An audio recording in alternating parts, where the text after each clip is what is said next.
വികസനം വാക്കിലൊതുക്കി MLA. റോഡുകളെല്ലാം തോടുകളായി. തുണി അലക്കിയും കാളകളെ കുളിപ്പിച്ചും വാഴ വെച്ചും വ്യത്യസ്ത സമരമുറകളുമായി നാട്ടുകാർ.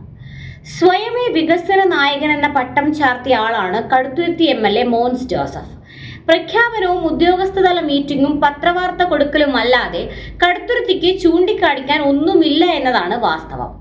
കഴിഞ്ഞ 20 വർഷത്തോളം ഭരണപക്ഷത്തും പ്രതിപക്ഷത്തും ഇരു മുന്നണികളിൽ നിന്നും മാറി മാറി MLA ആയി തുടരുന്ന മോൻസിന് കടുത്തുരുത്തിയിൽ 20 വർഷം മുൻപ് പ്രാരംഭമിട്ട ബൈപ്പാസ് ഇതുവരെ പൂർത്തീകരിക്കാനായിട്ടില്ല.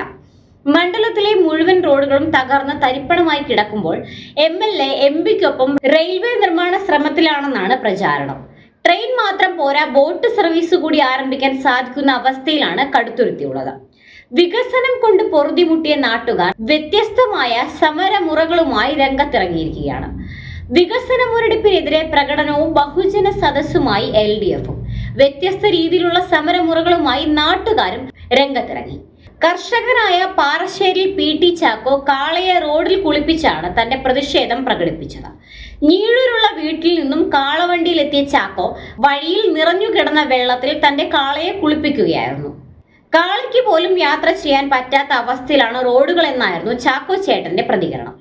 തകർന്നു കിടക്കുന്ന കടുത്തുരുത്തി പിറവം റോഡിലെ കുഴികളിൽ അലക്കി കുളിച്ചാണ് സമീപവാസിയായ PS രാജുമോൻ വേറിട്ട രീതിയിൽ തന്റെ പ്രതിഷേധം പ്രകടിപ്പിച്ചത്. യൂത്ത് കോൺഗ്രസ് പ്രവർത്തകർ സ്വന്തം മുന്നണിയുടെ MLA ആണെന്ന പരിഗണന പോലും ഇല്ലാതെ റോഡിലെ കുഴികളിൽ വാഴ നട്ടാണ് തങ്ങളുടെ പ്രതിഷേധം അറിയിച്ചത്.